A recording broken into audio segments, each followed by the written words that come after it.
right, all right. Well, welcome to the SEMA show, everybody. This is Tony from Blacktop Magazine, and with the help of Primer Podcast, William and Davis, we're here to talk about this incredible car, altered wheelbase dragster that my friend Mark put together with help with a lot of friends. Yes. And so I'm going to let Mark tell us a little bit about the car.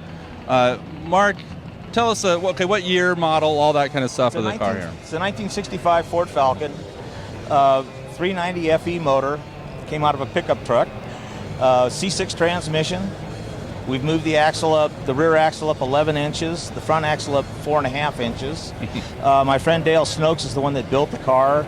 I got to do a lot of the grunt work. I got to do all the painting and the detail work on the car. Turned out really nice. Very happy with the car. Very happy with Dale. And it's a street-driven car.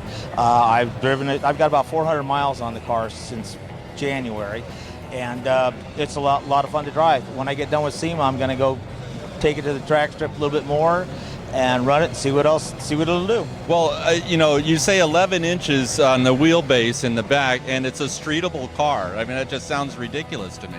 Yes, well, it's something that's back in the days, back in the early 60s, they ran these cars at the drag strip, and they were a handful to drive. They only ran for 2 to 3 years because they got to be real fast and started to be a little unsafe at that kind of speed. So I decided I wanted to go back to my glory days back in the early days of drag racing, and so I thought I'd build something for the street that something is really nobody's ever seen on the street, and have some fun with it. Fantastic. I mean, it's all the detail is just incredible, and I understand you're in the what they call the Battle of the Builders here at SEMA, and then you're going to do the party afterwards, the SEMA Ignited party afterwards.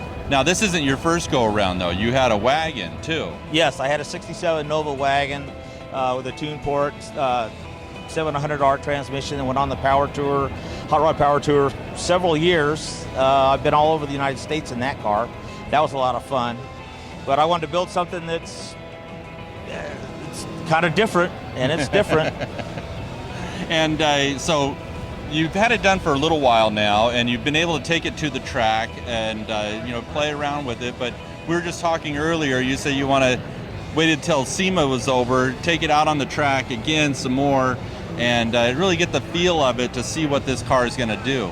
Yes, right now the car in the 8th mile it'll run an 819 with me driving it.